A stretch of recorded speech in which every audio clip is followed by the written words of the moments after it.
Dear friends, so far what we have seen is subject verb conditions up to 27 we have seen. Now we are going in for 28 condition. It is perfect sentence. See the past perfect. What is the past perfect? Subject plus had plus past participle. Subject you can write I had seen. So subject had plus past participle. It is called past perfect. Where are you using the past perfect? It is used in number 1 A, B and here C, 3 places. So where it is used? If two actions happened, two things has happened, and when we want to give importance to the first action, two things happen, you want to give importance to the first action and make sure the first action is thoroughly completed. Two actions and first action is thoroughly completed, then you are using past perfect before the second action. So two actions, one action is perfectly completed, only then second action got over. When you want to say the first action completely got over, then you are using past perfect. See here, we had got into the train before it started. Before it started, what you are thorough with one action, two actions are there. One is train started, second is you got into the train. So which happened first? Got into the train. Perfectly it has got over. Only after that the train started. Right sir? Two actions. Train started. You got inside the train. Which is the most important? The first action. We had got into the train. So when you want to say the first action is thoroughly completed, then you are using what? Past perfect tense. Past perfect tense means subject. We had, then got. Get, got, past participle is used. Now you see, we had gone to college before the bell rang. Before the bell rang, we got into the college. So two actions. What are the two actions? Bell rang. One other action, had gone. So which is the first action which you want to make thoroughly completed? We had gone to college before the bell rang. Able to understand, sir? Now coming here, if the two actions are completed, the first action is stressed by using. Two actions are completed, sir. First action you want to stress by using the word what? Just. Second, recently. Third, already. Fourth, yet. 5, after. 6th, till. 7, by the time. 8, ever.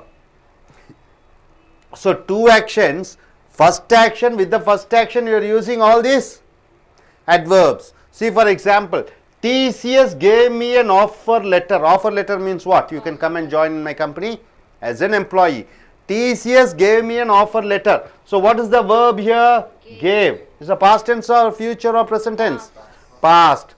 But already I had got selected in Wipro. What is the second action? Had got selected. In which company? Wipro company. So TCS gave me a appointment letter. But already I had got a what? Selected in which company? Wipro. So two actions. Wipro selected me. TCS gave me a offer letter. So which happened before? Wipro. So you are using with the word what? Already. Already I had got selected. So the first action is done and the first action is stressed by using the word already. Right sir? Two actions. The first action which has happened, you are using, stressing with the word already. Now coming here, it had just rained when I came. What are the two actions? Came, then rained. So you are stressing the first action using the word what? Just. It has just rained when I came. Able to understand, sir? 28. A and B. Now coming to 29. Past perfect is used with the time expression adverbs. Time expression adverbs, what are they? Since, throughout, all along, for. I had worked in this company. What are the time verbs? Time adverbs.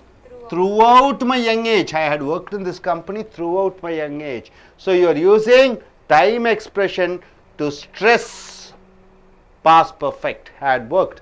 So they had worked throughout the night. So had worked is a past perfect. You are using time expression throughout. Able to understand past perfect? A, B and C. What is the first A? It says that importance is given to the first action and make sure the first action is thoroughly completed. This is number 1, 2 actions. What are the 2 actions? Got into the train started. And what is the second part of past perfect you are using? Recently, already, yet, after, till, by the time, ever, to stress the importance of first action. You got it, sir? TCS gave me an offer letter for a job, but I already had got selected in Wipro. You able to understand? Now, the past perfect is stressed with the time adverbs. What are the time adverbs? Since, throughout, all along. I had worked in this company. When? Throughout my young age. You able to understand this section? Condition 29. So far you have seen present perfect. Now we have seen 28 condition. Past perfect. Now you are going to see the condition 29 and future perfect. Future perfect is what? Subject is there. You have to use will have, then past participle. Right, sir? Now you see, this tense is used if there are 2 actions. 2 actions are there once again. All this present perfect, past perfect, future perfect, you can always see 2 actions simultaneously going on. This tense is used if there are 2 actions and to stress that the first action will be finished completely before the second action starts. So, 2 actions in future, 1 action will be completed before the second action. So, here you see, I will have got a job when my sister joins the college. 2 actions. What are the 2 actions? Joins and will have got a job. What do you understand? 2 actions. 2013, 2015. My sister, I am doing my degree, and next year I will finish. Next year I will join in a company. That time my sister doing a 10th standard. She will be joining in which college? A particular college. So, I will have got a job when my sister joins the college. So, both are in future. Right, sir? By the time my sister joins the college, I will have got a job. Right? Future, within particular time, I will get a job. So, then you are using a subject will have plus past participle. In future perfect, the action is stressed by adding these words. What are these words? Adverbs. Just, already, next. Recently, D. Before, by the time, so far, since, for, throughout, all along. So, these are the adverbs which you are using. See here, India will have won the cricket match by tomorrow evening. Within a particular time in future, one thing will get over. What will get over? India will have won the cricket match by tomorrow evening. By tomorrow evening, you are using the word what? By tomorrow. India will have won the cricket match by tomorrow evening. Next, India will have been a republic for 64 years by next year. So, by next year, India, by the time, this is what is used, by the time. So, next year, by August 15, India will have completed, January 26, India would have completed 64 years of republic. Able to understand this? So, what do you understand here? Condition 29, 2 actions in the future, 2 actions in the future, 1 action will be completed by the time the second action is getting over. Then, in future, within particular time, these are the time expressions, a action will be over, right, sir? So, what is the present perfect? Subject, has, have, had plus present perfect plus past participle. Okay, past perfect, subject, had plus past participle. And future perfect, subject, will have plus past participle. So, present perfect is used at which time? Anybody? Connection between the past and present. Past perfect is used in where? 2 actions, 1 action completely got over before the second action started, right? Or both the actions got over, before that second action got over, first action has got over. There you are using had. See here, we had got into the train before it started. So, what had got started? The train started first, or we have got inside the train, then the train started, right, sir? We got inside the train, that is the first action. The train started is the second action, and we are using the time phrase. Hope you are able to understand. Yes, sir. Are you thorough with that? Okay. Now, coming to Tamil expression, past perfect என்றால் என்ன? இறந்த கால தெளிவான வாக்கியம். இதுக்கு என்னென்ன use பண்ணுவீங்க? எழுவாய் ஐயை யூஸ் பண்ணுறீங்க, அப்புறம் ஹேட் யூஸ் பண்ணுறீங்க, அப்போ இறந்த கால வினையச்சத்தை யூஸ் பண்ணுறீங்க. இது எங்கே யூஸ் பண்ணுறீங்கன்னு பார்த்தீங்கன்னா, 2 செய்கைகள் இறந்த காலத்தில் முடிஞ்சிருச்சு, 2 எண்ணம் முடிஞ்சிருச்சு. உதாரணத்துக்கு என்ன? காலையில் பல்லு விளக்குனேன், அதுக்கப்புறம் சாப்பிட்டேன். எது 2 எண்ணம் முடிஞ்சிருச்சு? என்னெல்லாம் முடிஞ்சிருச்சு? பல்லு விளக்குனேன், சாப்பிட்டேன். எது முன்னாடி முடிஞ்சுது? பல்லு விளக்குனேன். I had brushed my teeth, then I took my breakfast. I had brushed my teeth, then I took my breakfast. முதல்ல பல்லு விளக்குனேன், அதுக்கப்புறம் நான் சாப்பிட்டேன். ஸோ அந்த மாதிரி இடங்களிலே இறந்த காலங்கள் நடைபெறும் பொழுது எந்த இறந்த காலம் முன்னாடி முடிஞ்சதோ அதுக்கு நீங்கள் என்ன யூஸ் பண்ணுறீங்க? பாஸ்ட் பர்ஃபெக்ட் யூஸ் பண்ணுறீங்க. we had got into the train before it started. புகை வண்டி புறப்படுவதற்கு முன்னாடி நாங்கள் ட்ரெயினுக்குள்ளே போயிட்டோம். எது முன்னாடி நடந்தது? ட்ரெயினுக்குள்ளே போயிட்டோம். அப்போ இந்த இடத்துல நீங்கள் இந்த பாஸ்ட் பர்ஃபெக்டை யூஸ் பண்ணுறீங்க. 2வது இடம் எங்கன்னு பார்த்தீங்கன்னா, 2 செய்கைகள் முடிஞ்சிருச்சு. அந்த முதல் செய்கைகளுக்கு கொடுக்கக்கூடிய வார்த்தை ஜஸ்ட்னா இப்போ தான், ரீசெண்ட்லின்னா தற்சமயம் தான், ஆல்ரெடினா முன்னாடி, 8னா இன்னும், 5 பாருங்க ஆஃப்டர் பிறகு, டில் இது வரைக்கும், பை த டைம் என்றால் என்ன? அதற்குள்ளே, எவர்னா எப்பொழுதும். இப்போ TCS gave me an offer letter என்றால் என்ன? டிசிஎஸ் எனக்கு வேலை நியமனம் கடிதம் கொடுத்தது. எதற்கு? ஃபார் எ ஜாப், ஒரு வேலைக்கு. But already I had got selected இன் விப்ரோ, ஏற்கனவே நான் விப்ரோ கம்பெனியிலே தேர்ந்தெடுக்கப்பட்டேன். இப்போ எது முன்னாடி நடந்தது? விப்ரோ கம்பெனியில் தேர்ந்தெடுக்கப்பட்டேன். அப்போ நீங்கள் என்ன யூஸ் பண்ணுறீங்க? இந்த வார்த்தை ஆல்ரெடிங்கிற வார்த்தை யூஸ் பண்ணுறீங்க. அப்போ டிசிஎஸ் எனக்கு ஒரு வேலை நியமனம் கடிதம் கொடுத்தது, ஆனால் ஏற்கனவே விப்ரோ என்னை தேர்ந்தெடுத்திருக்கிறது. அப்போ ஏற்கனவே, ஆல்ரெடி, இந்த மாதிரி வார்த்தைகளை நீங்கள் என்ன யூஸ் பண்ணுறீங்க? அந்த பாஸ்ட் பர்ஃபெக்ட்டுங்கிற இறந்த கால வினையத்துக்கு யூஸ் பண்ணுறீங்க. It had just rain when I came, நான் வந்தேன், வர்றக்குள்ள இப்போ தான் மழை பெய்ஞ்சுது, நம்ம வந்தேன், இப்போ தான் முடிஞ்சுது, மழை பெய்ஞ்சுது. ஸோ இப்போ தான் மழை பெய்ந்தது, ஜஸ்ட் ரெயின் என்று போடுகிறீர்கள். அடுத்ததாக இங்கே பார்த்தீங்கன்னா, இந்த பாஸ்ட் பர்ஃபெக்ட் இறந்த கால எச்சம் எங்கே யூஸ் பண்ணுறீங்கன்னு பார்த்தீங்கன்னா, இந்த வினையுறுச்சொல், நேர வினையுறுச்சொல்லான சின்ஸ் என்றால் என்ன? அது முதற்கொண்டு, த்ரூ அவுட் என்றால் என்ன? முழுமையாக, ஆல் அலாங் தொடர்ச்சியாக, ஃபார்னா அந்த காலத்திலிருந்து இந்த காலம் வரைக்கும். I had worked in this company, நான் இந்த கம்பெனியில் வேலை செய்திருக்கிறேன். Throughout my young age என்றால் என்ன? என் இளமை பருவம் முழுவதுமாக. அப்போ த்ரூ அவுட் என்றால் முழுவதுமாக, இந்த முழுவதுமாக இந்த பாஸ்ட் பர்ஃபெக்டோட கனெக்ஷன் ஆகுது. they had worked throughout the night என்றால் என்ன? இரவு முழுதும் அவர்கள் வேலை செய்து கொண்டிருந்தார்கள். ஸோ த்ரூ அவுட்டு வேலை செய்திருந்தார்கள், இந்த ஹேட் ஒர்க்குடு கூட கனெக்ஷன் ஆகுது. அடுத்ததாக பாருங்க, கண்டிஷன் 29 ஃபியூச்சர் பர்ஃபெக்ட். பர்ஃபெக்ட்னா தெளிவாக. அப்போ இந்த பர்ஃபெக்ட் வாக்கியங்களே 2 இறந்த காலங்களை பற்றி குறிப்பிடுகிறது. இந்த ப்ரெசன்ட் பர்ஃபெக்ட்னா இறந்த காலத்திலேருந்து நிகழ்காலம் வரைக்கும். பாஸ்ட் பர்ஃபெக்ட் வந்து 2 இறந்த காலங்கள் முடிந்து விட்டது, எந்த இறந்த காலத்தை முன்னாடி சொல்கிறோமோ அப்பொழுது யூஸ் பண்ணுறோம். ஃபியூச்சர் பர்ஃபெக்ட் என்றால் எதிர்காலத்திலே 2 செய்கைகள் நடைபெறும், ஒரு செய்கை இன்னொரு செய்கைக்கு முன்னாடி நடந்துவிடும். உதாரணத்துக்கு என்ன சொல்கிறீங்கன்னா பாருங்க, நான் ஒரு நீங்களாம் காலேஜ் முடிக்கிறதுக்குள்ள நான் ஒரு சொந்த வியாபாரம் ஆரம்பிச்சிருவேன் அப்படின்னா எப்படி சொல்லுவீங்க இங்கிலீஷில்? I will have started a business by the time you finish your college. அப்போ இறந்த காலத்தில் ஒரு குறிப்பிட்ட காரியம் நீ செய்கிறதுக்குள்ள அல்லது ஒரு நடைபெறுவதற்குள்ள இன்னொரு காரியம் நடந்து முடிந்திருக்கும் என்று சொல்லும் பொழுது அந்த வில் ஹேவ், அந்த ஃபியூச்சர் பர்ஃபெக்டை யூஸ் பண்ணுறீங்க. உதாரணத்துக்கு பாருங்க, I will have God a job when my sister joins the college என்று எழுதி இருக்கிறது. என் தங்கச்சி கல்லூரி சேருவதற்கு முன்னர் எனக்கு ஒரு வேலை கிடைத்திருக்கும். அப்போ I will have God a job when my sister joins the college என்று சொல்ல வேண்டும்.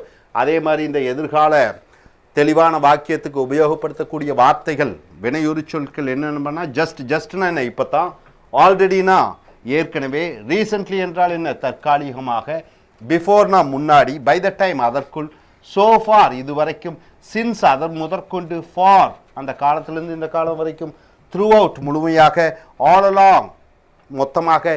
India will have won the cricket match by tomorrow evening அப்படின்னு என்ன? நாளைக்கு சாயந்தரத்துக்குள்ள இந்தியா எப்படியும் கிரிக்கெட் மேட்சை ஜெயிச்சிருக்கும். அப்போ எதிர்காலத்தில் ஒரு குறிப்பிட்ட நேரத்திற்குள் ஒரு குறிப்பிட்ட காரியம் நடந்து முடிந்திருக்கும் என்று சொல்லும் பொழுது இந்த ஃபியூச்சர் பர்ஃபெக்டை யூஸ் பண்ணுறீங்க. India will have been a republic for 64 years by next year எப்படி என்றால் என்ன? இந்தியா ஒரு ரீபப்ளிக் என்றால் என்ன? குடி அரசு நாடாக 64 ஆண்டுகளை பூர்த்தி செய்திருக்கும் வருகிற ஜனவரி 26. அப்ப ஜனவரி 26க்குள்ள 64 வயசு முடிஞ்சிருக்கும் என்று குறிப்பிட்ட காலத்திற்குள் ஒரு காரியம் நடந்து முடிந்திருக்கும் எதிர்காலத்திலே என்று சொல்லும் பொழுது இந்த ஃபியூச்சர் பர்ஃபெக்டை யூஸ் பண்ணுறீங்க. ஸோ எல்லாம் தெளிவாக தெரிஞ்சுட்டா சார்? பாஸ்ட் பர்ஃபெக்ட்னா இரண்டு செய்கைகள். அந்த முதல் செய்கைகளுக்கு நாம் அதிக முக்கியத்துவம் கொடுக்கும்போது இந்த பாஸ்ட் பர்ஃபெக்டை யூஸ் பண்ணுறோம். உதாரணத்துக்கு என்ன, ஏதோ ஒன்று சொல்லுங்கள். நான் ஹோட்டலுக்கு போனேன், சாப்பாடு சினிமாவுக்கு போனேன், சினிமா ஆரம்பிச்சிருச்சு, எது சொல்லுவீங்க? The movie had started before I went to enter the theater. கிளாஸுக்கு வரக்குள்ள கிளாஸ் ஆரம்பிச்சிருச்சு, எப்படி சொல்லுவீங்க? The class எது முன்னாடி நடந்தது? வகுப்பு ஆரம்பி. The class had started before I came. இரண்டு இறந்த காலங்கள் நடக்கும் பொழுது நடந்து முடிந்திருக்கிறது. எந்த இறந்த காலம் முன்னாடி நடந்ததோ அதற்கு நீங்க என்ன யூஸ் பண்றீங்க? had கூட இறந்த கால வினையச்சத்தை யூஸ் பண்றீங்க. அதுக்கு உபயோகப்படுத்தக்கூடிய நேர கால வார்த்தைகள் எவை எவை? ஆல்ரெடி, ரீசென்ட்லி, ஜஸ்ட், எட்டு, இதெல்லாம் யூஸ் பண்றீங்க. இது இறந்த எதிர்கால எச்சம். எதிர்கால எச்சம் என்றால் என்ன? இரண்டு செய்கைகள் எதிர்காலத்திலே, ஒரு காரியம் எதிர்காலத்திலே நடக்கிறதுக்குள்ள இன்னொரு காரியம் நடந்திருக்கும். புரிஞ்சுதுங்களா? இன்னொன்று என்ன சொல்வீங்க? எதிர்காலத்தில் ஒரு குறிப்பிட்ட நேரத்துக்குள்ள ஒன்று நடந்து முடிந்திருக்கும்.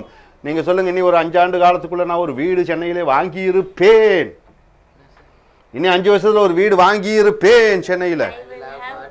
I will have bought a house by within 5 years. By the time in future 2000 ஏதாவது போட்டுக்குங்க, 18 போட்டுங்க. By 2018 I will have purchased a house. சொல்லுங்க, இனி 4 வருஷத்துல டிகிரி முடிச்சிருவேன். இப்போ தான் +2 முடிச்சிருக்கேன். I will have completed my degree by 2013. 2017 இல்ல? Okay, good. Okay, now Miss Aruna, please come and give an explanation in Tamil. எழுவாய் மற்றும் வினை சொல்லுடைய நிபந்தனை 28க்கு வந்திருக்கோம். The past perfect is subject plus had plus past participle.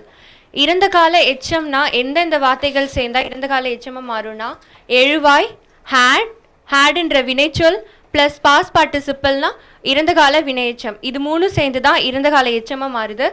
இது எங்கெல்லாம் பயன்படுத்தணும்னா 3 விதமாக பயன்படுத்தியிருக்காங்க. ஃபர்ஸ்ட் பிரிவில் என்ன சொல்லியிருக்காங்கன்னா, இஃப் 2 actions happened, இப்போ 2 செயல்கள் நடந்து முடிஞ்சிடுச்சு, ஆனால் முதலாவது நடந்த செயல் பின்னாடி வரக்கூடிய செயலுக்கு முன்னாடியே முடிஞ்சிருக்கணும். அந்த டைமில் தான் அந்த நேரத்தில் தான் அந்த பாஸ்ட் பர்ஃபெக்ட்ன்ற இறந்த கால எச்சத்தை பயன்படுத்தணும்.